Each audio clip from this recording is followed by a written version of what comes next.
यानी टोटल जो आपका स्टडी ड्यूरेशन था वो कितना था? मतलब टोटल स्टडी ड्यूरेशन 4 and 3, मतलब सेल्फ स्टडी 6 आवर्स के 6 आवर्स के 6 to 7 आवर्स Six के to बीच में आपका रहता था। मतलब ड्रीम तो वही था कि अभी मेरा भाई भी एमबीबीएस कर रहा है, तो अगर उसके साथ में किया तो साथ में एक हॉस्पिटल खोलेंगे, यही ड्रीम था मेरा। आप क्वेश्चन प्रैक्टिस करते तो आपको कोई क्वेश्चन नया नहीं लगता है और आपको डर नहीं लगता है फिर एग्जाम में। मतलब डिफिकल्टीज लेके घर पे नहीं जाना है ना? वो अक्यूमुलेट होते हैं और फिर प्रेशर बढ़ता है, बाकी कुछ नहीं। इनिशियली मैं स्कोर बताना भूल गया, लेकिन मैं अभी बताता हूँ। प्रज्वल का नीट का जो स्कोर है वो है, हेलो डियर स्टूडेंट्स, कैसे हो सभी लोग? नीट जेईई का सपना काफी सारे बच्चे देखते हैं और उसी की वजह से 11 से जर्नी स्टार्ट करते हैं। इस साल जो साकार के बच्चों के रिजल्ट्स आए हैं फिजिक्स फॉरम और चौहान केमिस्ट्री के स्टूडेंट्स के, वो हिस्ट्री में इतने बड़े रिजल्ट्स बच्चों के आए हैं। और उनमें मैं आपको बताना चाहता हूं, उन बच्चों को मैं ज्यादा अप्रिशिएट करना चाहता हूं जिन्होंने फ्रेशर्स में रिजल्ट लाए। रिपीटर्स बच्चों के तो रिजल्ट्स आते ही है बेटा, और उनका कॉन्फिडेंस लेवल भी अच्छा है, लेकिन फ्रेशर्स में रिजल्ट लाने के लिए क्या क्या करना है, ये चीजें मैं आपके साथ शेयर करना चाहता हूं। तो मेरे ख्याल से जब स्टूडेंट्स को उनके टीचर्स बताते हैं कि बच्चों ऐसा करो, वैसा करो, इस तरीके से करो, ये टाइम टेबल बनाओ, तो बच्चों को उतना हिट होता नहीं, या वो ऐसा लगता है कि टीचर्स के लिए सब कुछ आसान है। लेकिन जो सक्सेसफुल बच्चे हैं वो जब आपके साथ बात करते हैं तो आपको लगता है, आप खुद को उनमें देखते हैं और आपको लगता है कि हाँ, अगर इसके लिए ये पॉसिबल है तो मेरे लिए भी पॉसिबल है और मैं भी कर सकता हूं। तो ऐसे ही एक बहुत ही बढ़िया फ्रेशर स्टूडेंट्स के साथ मैं आपको आज इंटरेक्ट करवाने वाला हूं, जिसका नाम है प्रज्वल तलोली। प्रज्वल को मैं यहां पर बुलाना चाहता हूं। प्रज्वल प्लीज मेरे साथ यहां पर आए स्टूडियो में। प्रज्वल, सबसे पहले तो आपको बहुत बहुत बधाइयां आपके रिजल्ट्स के लिए। और ये जो आपने 11-12 का रेगुलर स्टडी करके जो रिजल्ट लाया है उसके लिए मैं आपको बहुत ज्यादा बधाइयां देना चाहता हूं साकार टीम की तरफ से। इन पूरे 2 सालों में आपने जो प्रिपरेशन किया है, इसके पहले हमारा एक डिस्कशन सेशन हुआ था, तो उस सेशन में मुझे काफी सारे पॉइंट्स ऐसे मिले, मुझे ऐसा लगा कि डायरेक्ट बच्चों के साथ अगर आप बात करोगे, आपका कॉन्फिडेंस बहुत अच्छा है, बहुत अच्छी बात करते हो, तो बच्चों को क्या बताओगे आप सबसे पहला कि आपका ड्रीम क्या था? मतलब ड्रीम तो वही था कि अभी मेरा भाई भी एमबीबीएस कर रहा है, तो अगर उसके साथ में किया तो साथ में एक हॉस्पिटल खोलेंगे, यही ड्रीम था मेरा।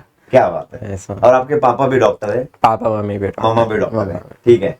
और आपको मैं बताना चाहता हूं कि इसका जो बड़ा भाई है प्रज्ञेश, वो भी हमारा स्टूडेंट ही रह चुका है, तो उसने भी फ्रेशर्स अटेम्प्ट में ही रिजल्ट लाया था। प्रज्वल का भी वैसे ही आया। तो प्रज्वल, मैं आपके डेली जो रूटीन था आपका उसके बारे में थोड़ा सा बात करना चाहता हूं। आपका क्लासेस का टाइमिंग और उसके बाद सेल्फ स्टडी का टाइमिंग, ये 2 चीजें पहले हम डिस्कस करेंगे।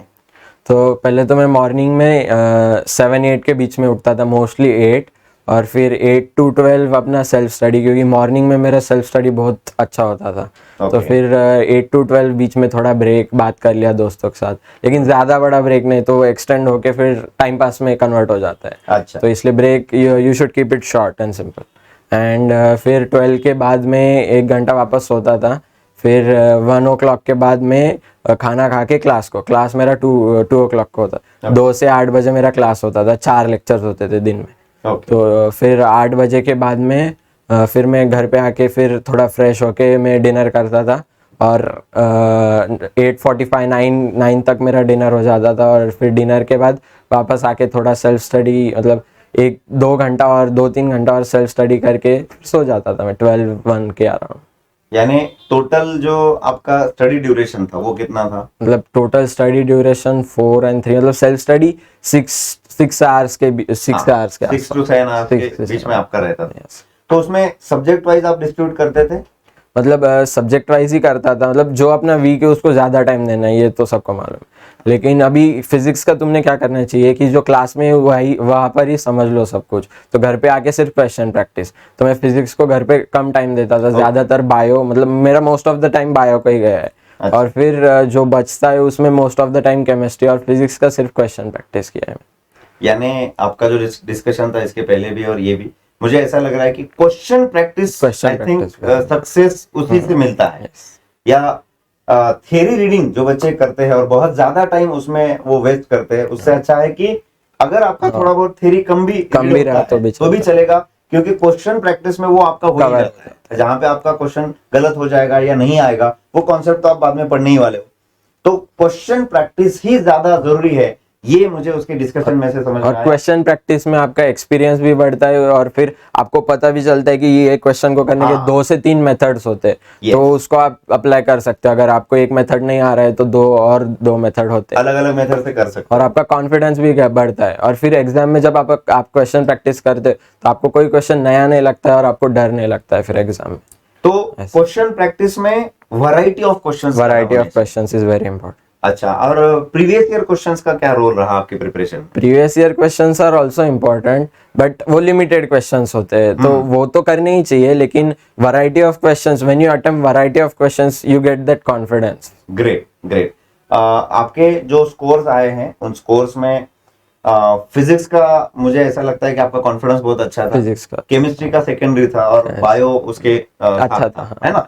तो इन तीनों सब्जेक्ट्स को आप जब हैंडल करते थे तो आप फिजिक्स को ज्यादा प्रैक्टिस करते थे, लेकिन बायोलॉजी में एमसीक्यूज आप कितने सॉल्व करते थे? एमसीक्यू बायो में भी बहुत किए थे, एंड में तो बहुत पेपर्स मेरे बच भी गए थे, लेकिन मेरे डैड ने वो आंसर की टिक कर दिए और फिर मैंने बस रीड किया था लास्ट के 2-3 दिन में। मेरे को टाइम नहीं था, इसलिए सिर्फ रीड किया, सॉल्व नहीं किए थे। लेकिन आप जितने भी क्वेश्चंस करो वो कम ही होते हैं, इसलिए आप क्वेश्चंस ऐसा कभी मत करना कि पेपर है लेकिन कर रहे नहीं है, तो ऐसा कभी मत करना। Questions practice very important. काफी सारे टेस्ट सीरीज के पेपर्स भी आप लोगों ने दिए थे, राइट? बहुत बढ़िया। तो जब आपके क्वेश्चंस गलत हो जाते थे तब आप क्या करते थे? क्वेश्चंस गलत तो होते ही है, सबके होते हैं तो आपने वो एनालाइज करना इज वेरी इंपॉर्टेंट पार्ट, ऐसा है, क्योंकि आप वैसे ही छोड़ मत दो क्वेश्चंस को, फिर वो करके फायदा नहीं है, ऐसा है, you are just wasting your time. हाँ, तो आपके वो टाइम टेबल से मुझे एक चीज स्ट्राइक हुई। बहुत सारे बच्चे ऐसे बोलते हैं कि सर मॉर्निंग आवर्स में क्लासेस चाहिए, आफ्टरनून में फिर स्टडी होता है या घर जाने के बाद। तो मुझे ऐसा लगता है कि थोड़ी देर पहले हम जब डिस्कस कर रहे थे तो इसने बहुत बढ़िया चीज कही कि क्लासेस का टाइम कोई भी रहो, वहां पे तो आपका कंसंट्रेशन होना ही होना है। आप क्लास में बैठे हो, टीचर पढ़ा रहे आगे, तो आपका वहां पे कंसंट्रेशन होना ही होना है, यानी आपका टाइम वहां पे वेस्ट जाएगा नहीं। लेकिन स्टडी का जो टाइमिंग है उसको आप थोड़ा सा देख के संभल के यूज करो। मॉर्निंग सेशन में आप फ्रेश होते हो, नींद पूरी होती है आपकी, तो स्टडी सेशन आपके लिए वो ज्यादा अच्छा है। लेकिन अगर आपका क्लासेस का टाइम मॉर्निंग में है तो आफ्टरनून का आप वाइजली कैसे यूज कर सकते हो उसका आपके पास टाइम टेबल होना चाहिए, और पूरा टाइम आपने वो अच्छे से यूज करना चाहिए हर सब्जेक्ट के लिए। अच्छा, तो डाउट्स के लिए थोड़ी सी बात हुई थी हमारी, तो डाउट्स के लिए क्या सजेस्ट करोगे बच्चों को? डाउट्स, बच्चों ने एक वीक का डाउट एक साथ अक्यूमुलेट कर लेना चाहिए और फिर जब टीचर मिलता है तब पूछ लेना चाहिए, या तो फिर क्लास होने के बाद अगर लेक्चर सिखा दिया तो उसके बाद ही आप पूछ सकते हैं टीचर्स को, ऐसा। यानी क्लासेस के तुरंत बाद अगर क्लासेस में जो कुछ नहीं समझा वो तुरंत क्लियर करना चाहिए, और अगर घर पे जो आप एमसीक्यू है ना, तो उसके डाउट्स अगर है तो वो पूछ सकते हैं। और ऐसा कभी नहीं करना चाहिए कि आप क्लास में जो समझ में नहीं आया है वो उसको स्किप कर रहे हैं, वो तभी अपना समझ में लेना चाहिए, मतलब सर को तभी डाउट्स पूछ लो और कंप्लीट कर दो। कंप्लीट करना यानी उसको पेंडिंग मत रखो, डिफिकल्टीज लेके घर पे नहीं जाना है ना, वो अक्यूमुलेट होते हैं और फिर प्रेशर बढ़ता है, बाकी कुछ नहीं। एक सबसे बड़ी चीज बच्चों मैं आपको बताना चाहता हूँ, प्रज्वल के साथ डिस्कस करने के बाद मुझे एक चीज बहुत अच्छे से समझ में आई कि इस साल बच्चों के रिपीटर्स बैच में जब मैं गया तो उनसे पूछा मैंने कि आपको क्या लगता है कि क्या सबसे बड़ी वजह होनी चाहिए आपको रिपीट करना पड़ रहा है, तो उन्होंने बताया कि सर मोबाइल प्रज्वल के पास भी था। प्रज्वल ने मोबाइल का कैसे यूज किया वो मैं आपको सबको बताना चाहता हूं। तो प्रज्वल ही बताएगा आपको कि उसने मोबाइल में फिजिक्स, केमिस्ट्री, बायोलॉजी के फोल्डर्स बनाए थे। कैसे किया था प्रज्वल आपने? मतलब मैंने किया था गैलरी फोल्डर, अपने गैलरी में 3-4 एल्बम्स बना लिए थे, फिजिक्स, केमिस्ट्री, बायो, और टेस्ट के अलग, जो टेस्ट में आपने सिली मिस्टेक्स किए, मतलब सिली मिस्टेक्स को भी आपने काउंट करना चाहिए, क्योंकि कुछ बच्चे सिली मिस्टेक बोल के भूल जाते हैं, वैसा नहीं करना चाहिए, क्योंकि silly mistakes are also important, वो पेपर में भी हो सकते हैं ऐसा। तो फिर मैंने फोल्डर्स बनाए थे और इसमें जो मुझे डाउट्स में लगता है या मैं भूलता हूँ, और ये सब मैंने वो फोल्डर्स में डाला था। जो भी इम्पोर्टेंट पार्ट है, जो टेबल्स वगैरह जो लर्न करना इज़ वेरी इंपॉर्टेंट, तो वो मैंने फोल्डर्स में डाल दिया था। और जब मेरा मतलब मैं पहले भी रिवाइज करता, जब बाहर गया तो फ़ोन रहता ही अपने साथ, तो तब रिवाइज कर सकते। और मैंने नीट के दिन भी सिर्फ फोन से ही रिवाइज किया था। नीट के दिन तो मैं बुक भी नहीं ओपन किया था, सिर्फ फोन से ही मेरे 200 फोटोज थे हर एक सब्जेक्ट के, तो वही रिवाइज करके चला गया। Great great. यानी इतना डाटा अकुमुलेट हो गया था हाँ, इंपॉर्टेंट चीजों का, और अक्सर जो आपके मिस्टेक्स होते थे और इंपॉर्टेंट टेबल्स वगैरह थे वही पढ़ के एग्जाम में गए, तो आपको वो फील आ गया कि वो सारी चीजें आपको रिकॉल हो रही है एग्जाम में। हाँ, मतलब रिकॉल तो होती ही है। अगर आप पूरा सिलेबस आप अगर एक दिन में पढ़ सकते हो, मतलब आपको रिकॉल तो होता ही है, ऐसा है वो। तो मैंने जब सारे फोल्डर एक मतलब लास्ट दिन में जो पढ़ा था तो वो बहुत अच्छे से रिकॉल होता है फिर। क्या बात है। रिकॉलिंग के लिए आप कैसे करते हो, यानी रिवीजन जब करते हैं ना बच्चे, तो मुझे ऐसा लगता है कि बच्चे क्या करते हैं, पूरा लाइन या पूरा जितना भी लिखा हुआ है सब कुछ पढ़ लेते हैं। तो वैसे ना करते हुए आप एक हेडिंग पढ़ो और उसको रिकॉल करने की कोशिश करो, ऐसा पैटर्न आप यूज करते थे क्या? मतलब थोड़ा करता था, मतलब ऐसा कंप्लीटली नहीं, लेकिन मैं कैसा पैटर्न यूज कर, एक सेंटेंस पढ़ा और उससे जो क्वेश्चन फ्रेम हो सकता है वो सोचता था मैं। This was my pattern. Great great. यानी अक्सर जो चीजें करते हैं ना, कि सिर्फ पढ़ने की जगह उस सेंटेंस पे क्वेश्चन कैसे क्रिएट हो सकता है, उस एंगल से अगर उसको देखने लगोगे तो उस क्वेश्चन को आप, वो सेंटेंस को कभी नहीं भूलोगे, बिकॉज वो क्वेश्चन फ्रेमिंग बहुत ज्यादा इंपॉर्टेंट होता है। एक सेंटेंस को अलग अलग डायमेंशन में कैसे देख सकते हैं, राइट? आपके माता पिता का कैसे सपोर्ट रहा आपके इस पूरे जर्नी में? अभी मैं घर, मतलब मैं तो बाहर पढ़ने गया था, लेकिन लास्ट के 6 to 7 मंथ्स में घर पे आया था सेल्फ स्टडी करने के। तो फिर मेरे mummy papa were very supportive, they were like, मतलब खाना भी रहा तो मेरे टेबल पे आ जाता था, ऐसा मुझे कुछ करने की जरूरत नहीं पड़ती थी। मतलब मम्मी मुझे बॉटल भी भर के देती थी, खाना भी टेबल पे आता था, मैं खाता था, और प्लेट भी वापस लेके जाती थी मम्मी। तो मेरे घर वालों ने बहुत सपोर्ट किया, और हम पापा ने तो मतलब मेरे साथ बैठते थे पढ़ाई करने के लिए, मेरे क्वेश्चंस लेते थे। मतलब मेरे क्या टॉपिक्स हुए, क्या वीक है, वो भी पापा को पता था। क्या सब उन्होंने देखा। ग्रेट। यानी मेडिकल बैकग्राउंड होने की वजह से प्रज्ञेश इसके पहले ऑलरेडी केईएम में पढ़ चुका है, तो उसके प्रिपरेशन के ड्यूरेशन में भी उन्होंने काफी सारी चीजें करी थी, मुझे पता है। और माता पिता का भी एक इम्पोर्टेंट रोल होता है, मतलब प्रिपरेशन में। तो उनका जो सपोर्ट है, मॉरल सपोर्ट, वो बहुत इम्पोर्टेंट है। तो जब मार्क्स आपके लो स्कोर्स आते थे कभी एग्जाम में, तब आप क्या सोचते थे खुद के बारे में, है ना? स्कोर्स लो आते थे तो मैं मोस्टली, मुझे कॉन्फिडेंस था इसलिए मैं पेपर पे ब्लेम करता था कि ये पेपर का फॉल्ट है या ऐसा वैसा, लेकिन हर बार नहीं रहता है वो। Deep down I know that कि कुछ मेरे भी फॉल्ट्स है इसमें। तो जो क्वेश्चंस गलत हुए आई यूज्ड टू इम्प्रूव, मतलब इम्प्रोवाइज ऑन दोज, और ऐसे ही मतलब जो मिस्टेक्स है you should not repeat that again. Okay, so mistakes को रिपीट नहीं करना, इसको बार-बार पढ़ते रहना, तो वो इसका अच्छा। वो स्क्रीन सेवर कुछ तो लगा देते आप? मतलब अगर कुछ, अभी एक सेंटेंस है आपको पता नहीं, अगर एक मस्कीटो के गट में अल्कलाइन पीएच है, एसिडिक पीएच, आपको अगर पता नहीं है तो फिर इसमें बहुत कंफ्यूजन होता था मुझे। तो मैं क्या करता था, एक वॉलपेपर डाल देता था कि मस्कीटो के गट में अल्कलाइन पीएच पे ऐसा होता है। तो फिर वो मैं भूलता नहीं था, वॉलपेपर किया तो फिर वो हर बार जब फोन खोलता हूँ तो वही दिखता है, तो वो भूलता नहीं है फिर। क्या बात।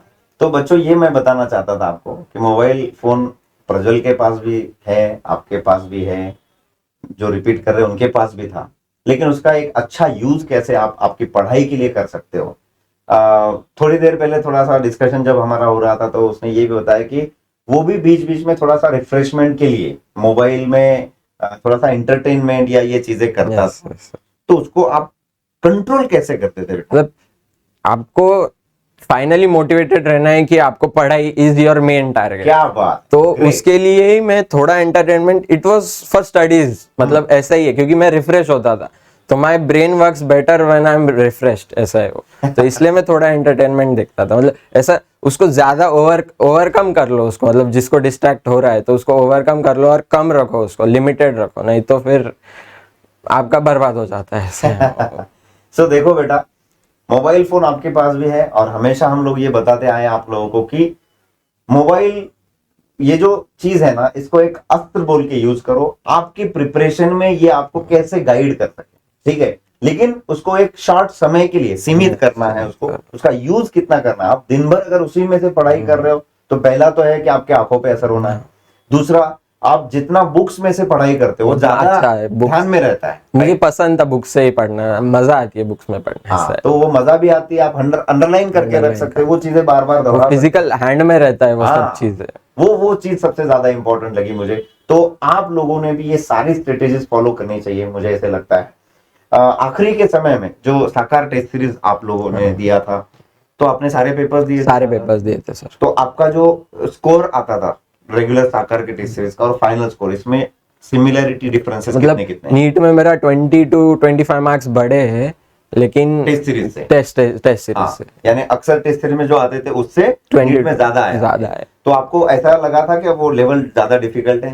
मतलब test series physics chemistry was very good test series का, लेकिन बायो मुझे थोड़ा डिफिकल्ट लगता था साकार का। लेकिन ठीक है, मैं अल्टीमेटली एनसीईआरटी ही करता था, क्योंकि एंड में मुझे पता है कि एनसीईआरटी आएगा, तो ऐसा ही पढ़ाई किया था, सिर्फ एनसीईआरटी से किया। उसमें जो भी चीजें आपको मिली, तो अगर बायो के क्वेश्चन आपके गलत भी हुए तो उसको आपने यस मतलब ऐसा नहीं कि एनसीईआरटी में नहीं है तो पढ़ना ही नहीं है, जो गलत हुए वो एक बार तो at the back of the mind रखो, ऐसा है।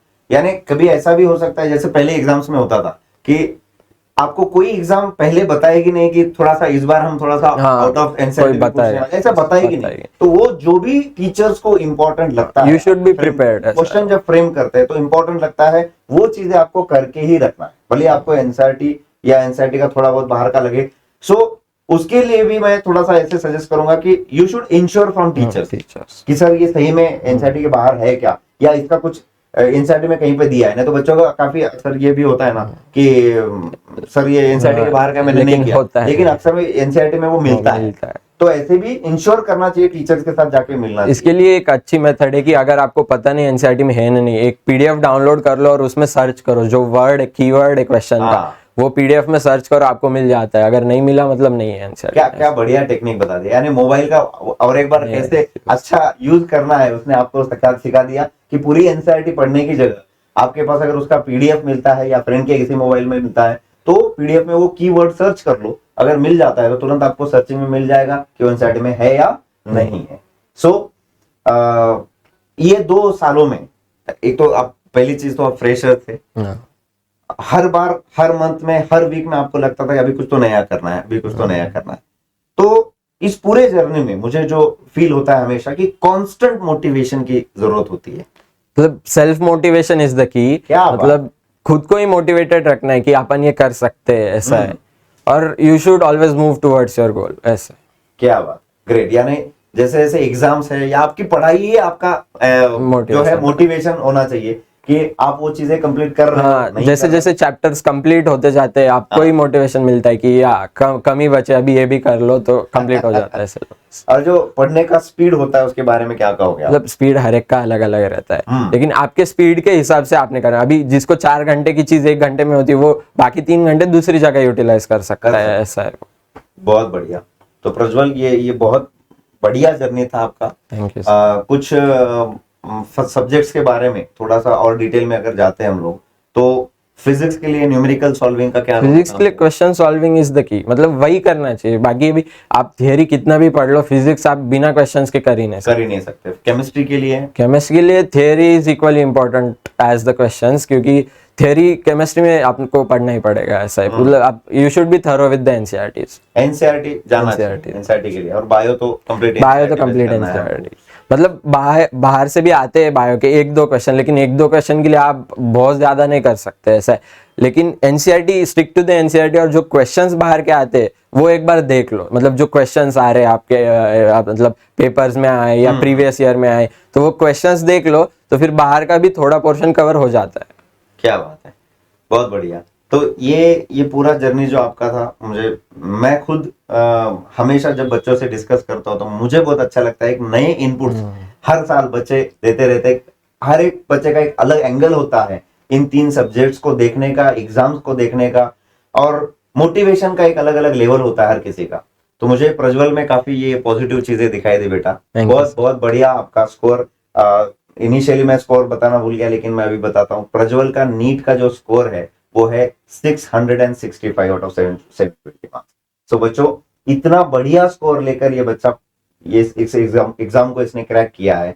तो आप सभी को आपके इस जर्नी के लिए हम साकार टीम की तरफ से, प्रज्वल की तरफ से, सबकी तरफ से ऑल द बेस्ट।